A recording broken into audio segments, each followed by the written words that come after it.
He lost his sight, but she helped him see something far more powerful. A blind Korean CEO, a Nigerian woman with dreams bigger than her circumstances. One unexpected job that changed both their lives forever. Stay with us. Grab your popcorn. This love story is nothing like you've seen before. Chioma Leif, a Nigerian woman living in Korea, was known for her poise on the runway and her compassion in quiet hospital rooms. By day, she was a striking model gracing local fashion shows. By night, she worked as a part-time caregiver to support herself. Beneath her beauty was a strong woman carrying the weight of family responsibilities and an aching desire to be truly seen for who she was. Ji-hoon Kang, the heir to a powerful Korean empire, once ruled boardrooms with sharp vision and colder words. But after a tragic car accident left him blind, the world he controlled vanished. Bitter, distant, and emotionally shut down. Ji-hoon refused surgery and gave up on life until she came along. She was the only one whose cooking he could eat, the only voice that gave him peace, and perhaps the only one he ever truly loved. The room was dark, so dark, even without his blindness, Ji-hoon wouldn't have seen the hope that had just walked in. His doctor told him if he does the surgery, he might see or he might lose his life. He is not even ready for the surgery. He just wants to end it all. He sat by the edge of the rooftop, one foot dangling over the ledge, his mind already saying goodbye. Meanwhile, Chioma adjusted her heels nervously in the elevator. She didn't know why she took this weird private nurse job. "It's just 1 month," she whispered to herself. "Get the money and go." The moment the penthouse door opened, Tae-jin stepped back in shock. "Sir, get down from there," he screamed toward the rooftop. Chioma pushed past him and ran, heels in hand, towards the edge. What she saw stole her breath.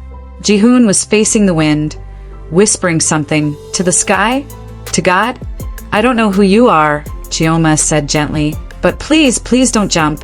If you die, what happens to the people who might still need you?" For the first time in months, Ji-hoon turned toward the sound of a voice that didn't sound like pity or control, but warmth. His foot pulled back. The fall didn't happen. Chioma breathes out in relief, until Ji-hoon's first words to her are, "I didn't ask to be saved." Those were the first words Ji-hoon ever said to her. Cold, sharp, final. Chioma stood still, her heart still pounding from the rooftop moment. The air smelled like rain and pain. She expected gratitude, maybe even relief, but not this wall of rejection. "Then maybe don't stand on rooftops looking like a man who gave up," she fired back, brushing dust off her knees. Ji-hoon turned his head in her direction. Though he couldn't see her, his instincts were sharp. "I don't like people in my space," he said flatly. "Tell Madame Kang to hire someone else." Tae-jin stepped in quickly. "Sir, this is the 5th nurse this month. Your mother insisted. You either accept her or she'll cut off your medical. Let her." Ji-hoon snapped, his voice cracking. Chioma didn't flinch. She walked slowly toward the center of the room, her footsteps soft, her presence bold. "You're blind, not dead," she said calmly. "You still eat, don't you? Or are you planning to starve next?" Ji-hoon's jaw clenched. "Who are you?" he asked, almost in disbelief. "Chioma," she replied. "I'm a part-time model, a full-time nursing student, and for the next 30 days, I'm your miracle if you let me be." There was a pause, a silence filled with the sound of thunder outside and the weight of 2 lives clashing. 30 days. Ji-hoon asked quietly. "That's how long your mother paid for," Chioma replied, picking up a pillow and placing it on the couch. "You can ignore me, insult me, curse me, but I'm not leaving." For a moment, Ji-hoon sat frozen. Something about her voice, it didn't pity him. It didn't baby him. It challenged him, and he hated how much he needed that. That night, Ji-hoon couldn't sleep. For the first time in months, he wasn't thinking about death. He was thinking about her voice. The next morning was quiet. Too quiet. Chioma stood in the modern kitchen of Ji-hoon's penthouse, staring at a sleek coffee machine that looked more like a spaceship than anything she'd used before. What kind of rich people coffee transformer is this? She muttered, pressing random buttons. Behind her, Ji-hoon sat silently on the couch, his face turned slightly toward the window, as if listening. Not that he'd ever admit it. "You're up early," he said without emotion. "You're welcome," she replied, pouring the burnt coffee into 2 cups. "I figured since we're stuck together for 30 days, we might as well set a few ground rules." Ji-hoon tilted his head. "Ground rules? This is my house." Chioma placed a cup of coffee in front of him with a soft clink. "Exactly. And it feels like a cemetery. Cold. Dead. No music, no life. So rule number 1, no treating me like a ghost." Ji-hoon chuckled bitterly. "You think music can fix this?" "I don't know," she said, sitting across from him. "But silence is killing you. And I don't want to be here for your second suicide attempt." His face stiffened. "Too soon," she added, sipping her awful coffee with a wince. "You're bold," he said. "I'm Nigerian," she replied with a smirk. "It's in my DNA." A long silence followed, but this time not an awkward one. Ji-hoon turned slightly toward her voice. "What's rule number 2? Every morning we talk. 10 minutes. About anything. I don't care if you insult me. Just talk. Otherwise, you'll drown. And I didn't come here to watch a grown man drown quietly in his own silence." Ji-hoon didn't respond right away, but for the first time he didn't shut her down. That night, Ji-hoon listened as she hummed an Afrobeat lullaby from the living room couch. He didn't know the language, but somehow it calmed the storm inside him. The morning felt different, warmer somehow. Chioma had opened all the curtains. Sunlight danced across the marble floor for the first time in weeks. She was singing softly, some Afro-soul tune Ji-hoon couldn't understand but had started looking forward to. Until she touched him. It was a simple gesture. He dropped his cane. She reached out to guide his hand toward it. But the moment her fingers grazed his wrist, "Don't touch me!" Ji-hoon exploded, yanking his arm back like it burned him. The sound echoed. Violent. Final. Chioma froze, her hand still hanging midair. "I said don't. Touch. Me." His voice trembled, not with rage, but something deeper. "Fear? Shame?" "I was just helping," she said softly. "I don't need help. I need everyone to stop pretending I'm still the same man I was." He stood now, chest heaving. "I can't see, I can't work, I can't even walk straight without bumping into chairs. And now some strange woman sings in my house like it's a music video." Silence. Chioma slowly lowered her hand, eyes never leaving him. "You think you're broken. Fine. Be broken. But don't you dare throw that pain at me. I didn't come here to fix you. I came here to make sure you don't die." Ji-hoon turned away, fists clenched. "Then leave." "Gladly," she snapped, grabbing her bag. "Enjoy drowning in your misery." She slammed the door behind her, and for the first time since the accident, Ji-hoon felt something. Not anger, not grief, regret. Alone in the silent apartment, Ji-hoon reached down blindly and touched the pillow she always sat on. The rain had started just before sunset. Slow, steady, almost gentle. But Ji-hoon's heart felt anything but calm. He hadn't eaten, hadn't moved, just sat on the floor near the front door like a child waiting for someone to return. But she didn't. It was Tae-jin who finally broke the silence. "She left hours ago. You told her to, remember?" Ji-hoon didn't answer. His fingers were still curled around the pillow she always hugged. He hated how quiet the apartment was without her humming. Hated how cold it felt without her breath in the room. "She might be at the train station," Tae-jin added, hesitating. "Should I call her?" Ji-hoon stood. "No," he said, grabbing his coat. "I'll go myself." Outside, the rain hit hard, like the guilt sitting on his chest. His driver protested, but Ji-hoon insisted. He wanted to walk, to feel the pain. Every step through the wet pavement. he whispered her name in his mind. Chioma, please don't disappear. And then, through the rain and chaos of Seoul's nighttime rush, he heard it. A voice. Soft. Singing. He turned instinctively, heart racing. There she was, beneath the small cover of a bus stop shelter, her voice low, singing to herself in the language he still didn't know but had come to crave. She looked up as he approached, drenched, pale, shivering, and breathless. You're insane, she said, eyes wide. Do you want to catch pneumonia? I'm already sick, he replied, stepping closer. I've been sick since the day I woke up in a world I could no longer see. A pause. Then his voice dropped. But you're the only thing I've heard clearly in a long time. She stared at him, her heart caught somewhere between forgiveness and fear. And he whispered, Please come back. Chioma blinked slowly, then held out her umbrella to cover them both. Not a word, but she didn't walk away. They didn't say much on the ride back. Ji-hoon sat beside her in the car, wet clothes clinging to his skin, hands folded tightly in his lap. He flinched slightly every time their shoulders brushed. But Chioma didn't move away this time. She let the silence speak. Back at the penthouse, she handed him a towel, but not before patting his shoulder once, soft, motherly, without permission. He let her. For the first time. Hours passed. The rain hadn't stopped, but inside the penthouse, something had shifted. Ji-hoon sat in the middle of the living room, quietly listening to the sound of Chioma rearranging things in the kitchen.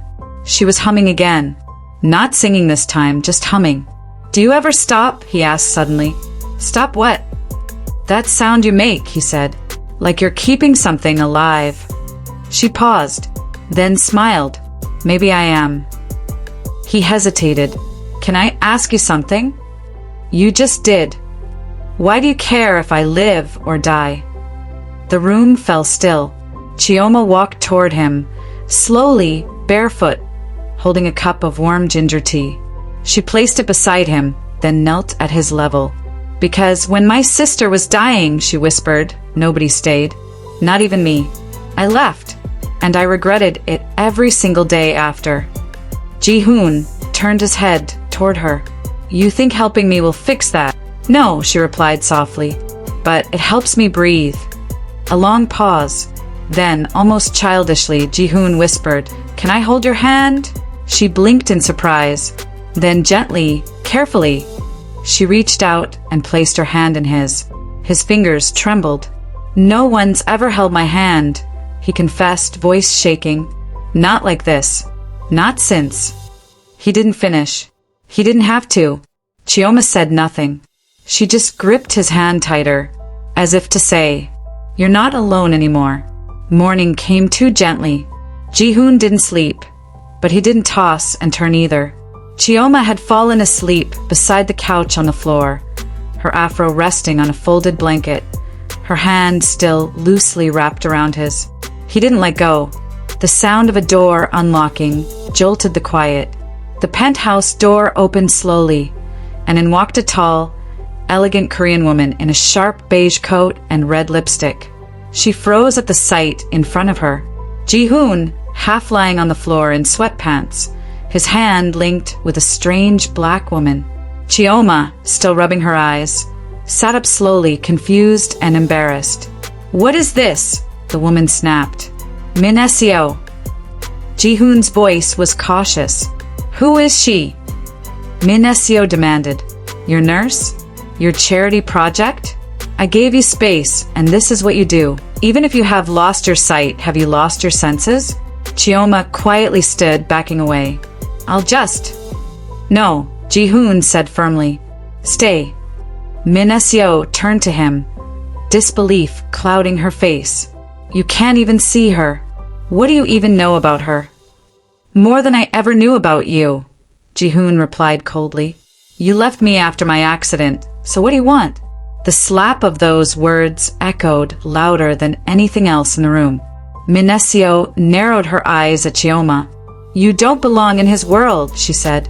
Then she dropped a keycard on the table. Your rent's paid for 3 months. Leave now, while you still have some dignity. The door clicked shut behind Mineso, but the damage had already been done.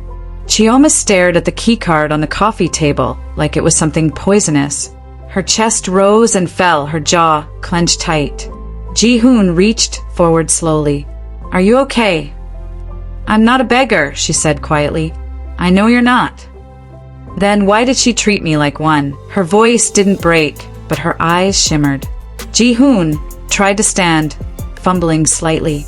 She caught his arm. "Please don't," she whispered. "Let me leave with what's left of my dignity." He paused. "You don't have to go. I want you to stay." "And do what?" "Prove to your ex that I'm not what she thinks. Or prove to myself that I belong in a world that was never built for girls like me." Ji-hoon's silence said everything.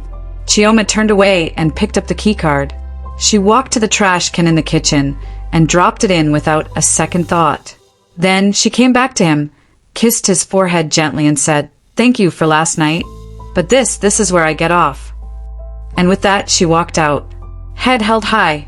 Not a tear fell. Ji-hoon sat alone in silence, his fingers curled around nothing. He couldn't see her face, but for the first time in years, he felt the absence of light.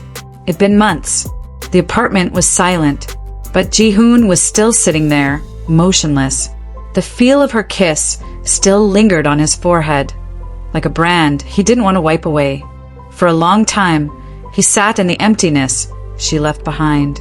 But the more he sat, the more something in his chest began to ache. No, to burn. His whole life, people came and went. His ex, his friends, even his vision. He never chased any of them. But this woman, Chioma, she didn't just walk into his life, she saw him, the real him, and walked away with grace he didn't know existed.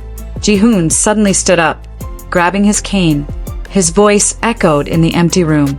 "I don't want to lose her." His housekeeper ran in, startled. "Sir, are you okay?" "Get the driver," Ji-hoon said. "Now." "Where to?" "I am ready for a surgery. I want to see her," he said firmly. The hospital room was quiet. Ji-hoon sat near the window, listening to the soft tapping of rain against the glass. The world outside was blurry to him, nothing but muted shadows and sounds. But inside his chest, his heart pounded like a war drum. The surgeon's words echoed in his mind. "The chances are 50-50, Mr. Kong. You might regain your sight, or you may never wake up at all."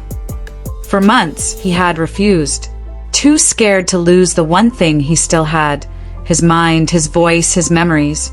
But Chioma had changed everything. He thought of her laughter, the way she smelled the vanilla and wood smoke, the way her hand trembled when she fed him, the tears she tried to hide, the warmth in her voice when she said, "I'll be your eyes, Ji-hoon." His fingers curled tightly around the edge of his chair. "I want to see her," he whispered to no one. The door creaked open. His personal assistant entered slowly. "Mr. Kong, the surgical team is ready. Do you still want to?" Ji-hoon stood, for the first time, steady and sure. "Tell them I'm coming," he said. "If I see her smile, even once, it will be worth it." And with that, he reached for his cane, his face tilted slightly upward toward hope. The doctors had warned him. He might wake up and still see nothing. But when Ji-hoon opened his eyes, the room was blurry, then clear, then filled with light. He could see. Tears slipped down his cheeks before he could stop them. "I made it. I can see again." But the moment he wanted to see most wasn't the walls or the ceiling. It was her, Chioma. Weeks gone by, and he has not seen or heard from her. One rainy morning, his came to him. "Sir, I saw her." The housekeeper paused. "Chioma, from the runway?" "I saw her on Instagram. She modeled for DY Afric." Ji-hoon turned his head toward the her. "Then I'll start there." "Sir, it's raining." "Then let it rain." And just like that, Ji-hoon, the man who once tried to end his life, walked out into the storm to chase the woman who brought him back to it. The gallery was full of people, music, and flashing lights. But Ji-hoon barely noticed any of it. He had come for one reason. They said she's the face of the exhibit. A rising African model named Chioma. That name had haunted his dreams. He had to know if it was her. He wore sunglasses, partly to hide from the press, but mostly to hide the truth. He could see now. His heart beat fast as he stepped into the room. And then, there she was, in the center of the gallery, dressed in a flowing Ankara-inspired gown, wrapped in gold accessories, standing tall and proud beside a giant art piece titled, Beauty in the Dark. Ji-hoon's knees almost gave way.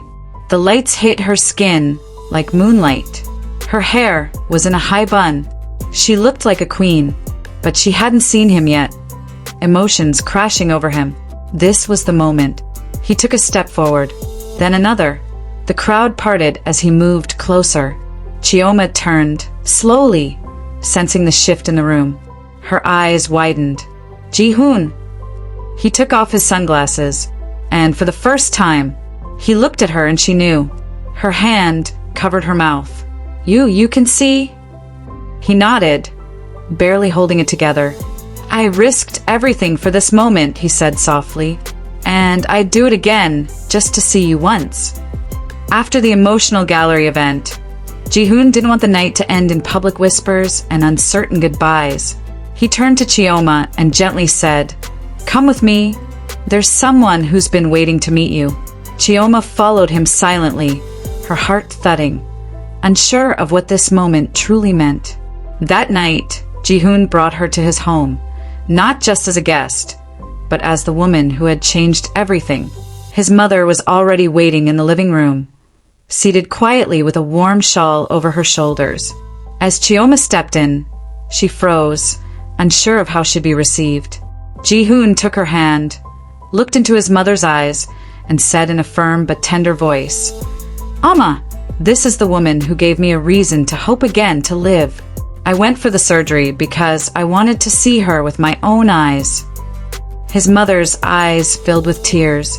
She stood up slowly, walked over to Chioma and held her hands. You saved my son, she whispered in Korean, her voice shaking. I don't care where you are from. Love brought him back to me, and that's all that matters. Chioma's heart trembled. The warmth in the older woman's eyes, the gentleness in her touch. It was the kind of acceptance she never thought she'd receive in a foreign land. Ji-hoon watched the two women in his life share that moment, and for the first time in a long while he felt peace. The house was still warm with quiet joy. Chioma helped Ji-hoon's mother arrange the dessert tray, their laughter blending like music in the air. Ji-hoon leaned by the doorway, his eyes lingering on Chioma, the woman who gave him a reason to live again. But then the doorbell rang. Everything fell silent.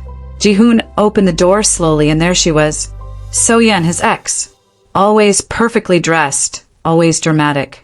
She stood in sleek heels and a beige trench coat, her expression carefully painted with regret. Ji-hoon, she breathed, her voice trembling. I saw you on the news. You can see now. I had to come. I miss you. Chioma froze, her fingers tightening around the teacup. Ji-hoon blinked, unmoved. Why are you here, So-yeon? Before she could answer, his mother stepped into view, elegant and composed. Ji-hoon's mother gave So-yeon a long, disapproving look. You were told not to come back here, she said coolly. Please, ma'am, just hear me out, So-yeon begged. I made a mistake. I didn't mean. You disrespected my son when he needed you most.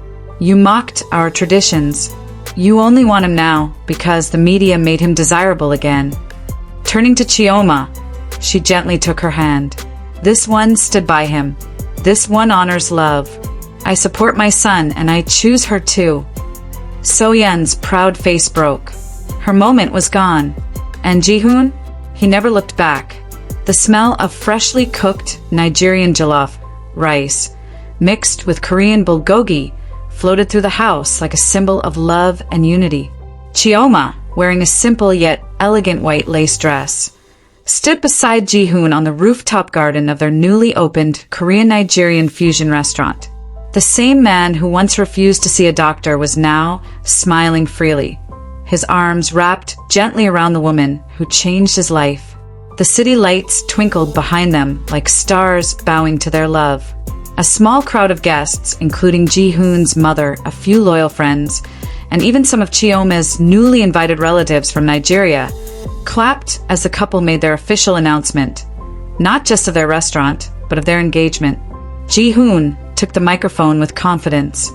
"I was once blind to the world," he said, "but love gave me new eyes. Chioma is my light and my forever." Tears welled in Chioma's eyes as he turned to her. "Marry me," he whispered, holding out a small carved box made of ebony wood. Inside was a ring designed with Korean jade and Nigerian coral stones. Two cultures wrapped around a promise. Chioma nodded, speechless, and the guests erupted in cheers. Ji-hoon's mother stepped forward and hugged them both. "Love is not about where you're from," she said warmly. "It's about who makes your soul feel at home." As fireworks lit up the sky above them, Ji-hoon and Chioma kissed. Two hearts, two cultures, and one forever. Love goes beyond appearances, culture, and even sight. It is felt with the heart. True love is not about perfection, status, or nationality. It is about sacrifice, kindness, an invisible bond that forms when two people genuinely care for one another. Sometimes life breaks us so we can rediscover what truly matters, not power or pride, but the simple acts of warmth, patience, and human connection. And most importantly, when we follow our hearts, even through darkness, love will lead us into light. If this story touched your heart, don't forget to like, share, and comment.